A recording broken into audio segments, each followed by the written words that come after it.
guys, this is Dancing Hello Mama. Ang gawa namin ngayon guys ay nagluluto ako ngayon na honey chicken soy sauce para iwanan ko sa aking anak bukas. At kainin din ang aking mga boysita. Yeah, right. The boysita is cooking too. Saka ito yung yung isda. Ano ba ito? Uy, para man itong anong nangyari dyan? Kusugin. Alin mo yun? Kasi medyo lakasan ng konti ba? Lakas na yan eh. Ay, wag mo na lang.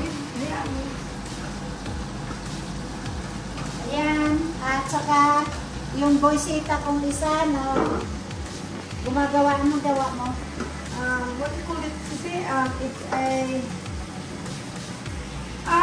like a small, like a shrimp with eggs and flour, onion, garlic, chili. I don't know what's in Bisaya. Hipon. Yeah, hipon. But Paano magiging hipon yan eh? Silver ano yan? Silver piece. yeah. So it's about, We call it hipon. What do you call this in Bisaya? Hipon. No. Ask them what's called this in Bisaya. Sinong marunong sa paan na dahil? I-google mo, Giggle. Kaputoy, anong pangalan ng yung gagmay bitaw nga isda? Parang bulinaw, tapos lagyan ng mga harina at saka itlog. Parang bulinaw nga gagmay.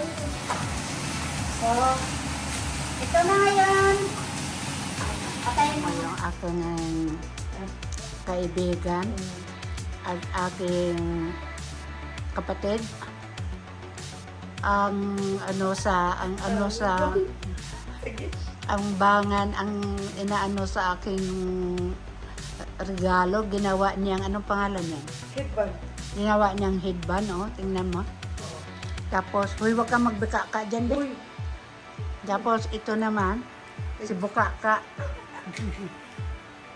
Aba yun, tingnan mo yung niya, yung legs na. Legs. Ay, nakakasilaw. Legs. Yan guys, ang aming mga gamit papuntang Bundaberg bukas. Dito lang kami matutulog sa labas. Mag-a-alarm kami. 3:30. So, Ayan, nakita mo ba yan? Wow. Uy, nice shot ni Uy. Huh? Okay guys, good night. Hoy, para sa kotse natin yan bukas. Uy, binuang nice siya. Oh, bagay sa'yo. Bagay sa'yo. Diba? Yan guys, dito kami matutulog. At ako'y matutulog na. So, good night. Bye!